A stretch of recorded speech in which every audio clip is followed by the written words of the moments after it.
Hi guys, and welcome back to another one of our hashtag Ditch the Clips videos where we get rid of those behavior management charts and clips in our early childhood classrooms and instead replace it with relationship building and skill building.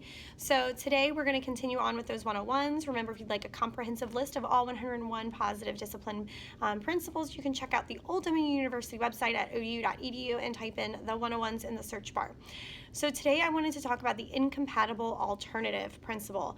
I think so often we forget, and again, I go back to how we forget. We were once young, we were once there, but we forget that our littles don't have a bank of experience to really draw from. So when we tell them not to do something, their little brains have that what you told them not to do in their head.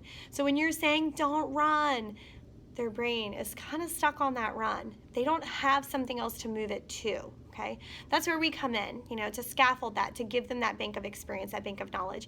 So it's really important that if you want them to stop doing something, one of the most effective things you can do is tell them what they can do instead. So that is running through their mind. If you ever doubt that that's what's happening in their little brains, think of a time you were told not to do something, even if it was something that you knew was a really serious kind of thing. For me, I think the best example recently that most of us can experience together was with the eclipse. We were told for weeks, don't look directly at the big eclipse. If you do that and you don't have the special glasses on, then you're going to burn your eyes and you're going to go blind. I mean, literally, we were told that for weeks, right?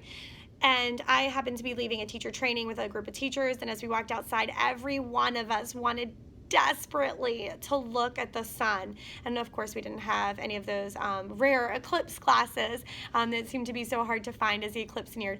So we physically turned our bodies away from where the sun was because we didn't trust ourselves enough to not look up and glance up and maybe hurt our eyes. So that's something that I think we can all relate to. We were told don't look, don't look, don't look, don't look, and all I could think was I want to look, I want to look, I want to look, I want to look. So if you think about that, I was no longer hearing what was going on around us. Our littles can then no longer process what you're saying to them after that. So it's really important to tell them what they can do.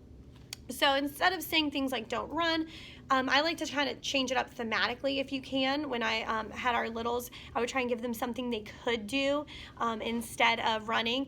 So for example, ninja feet's always a fan favorite. The kids love ninjas, and ninjas don't really run. They kind of tiptoe real fast, and it kind of keeps them a little bit safer. But you can definitely come up with a variety of ones that match your themes. I know as preschool teachers really like themes. So when it comes towards the holiday season, you're talking about hot cocoa and things like that, you can say walk on marshmallows. It's really hard to run when you're trying to walk like you're on a marshmallow. Walk on clouds. So come up with things that match thematically if you can. Try and crunch the fall leaves. Stop and smell the flowers. Come up with things that match your themes that's not running, that would prevent them from running. Another one I like to do is yell statues or freeze when I need them to stop moving. So instead of telling them to stop talking, I'll say, freeze or statues, and they'll all kind of, they like to really pose, don't they? So freeze or statues. And even my 3-year-olds would do it, and the best poses ever, so have your camera ready. And then I could give them instructions. But if I just yelled, stop talking, what's that going to give me? That's all they're going to hear is more noise. So you really want to give them something that they can't do at the same time. If my kids are getting a little handsy when they were younger, I would say things like, put your hands on your head, and they all do this. Now, if I said don't touch your friend, chances are that touch would continue on and they would continue to hit their friend. But if I'm watching, I'm observing, and I'm seeing somebody's getting a little too close to somebody else's bubble, a simple put your hands on your head, your knees, your nose, and then they're doing what I'm asking them to do. So it really gets their mind off of what they were trying to do. It helps them with that impulsivity, but then it also keeps them from thinking over and over again what I don't want them to do. I don't want that to be in their forefront of their mind. So kind of think about what things you can say instead of the negative. Kind of rephrase it. Give them that incompatible alternative. And again, one of the points of that is making sure that whatever alternative you're giving them prohibits them from doing what you don't want them to do. So if I just said whisper, but I really wanted them to stop talking altogether, that would kind of defeat the purpose. So you want to come up with something that they literally cannot do, which you don't want them to do, by doing what you're asking them to do. So it's a fun little one. It makes sense. It's something most of you probably are already doing, but definitely do it with more purpose. We've talked before about your intentionality, and the more you're doing something with a purpose, the more you will do it and the more you will follow through, and that consistency is so important for our littles. So I hope you enjoyed this short little one on the Incompatible Alternative Principle.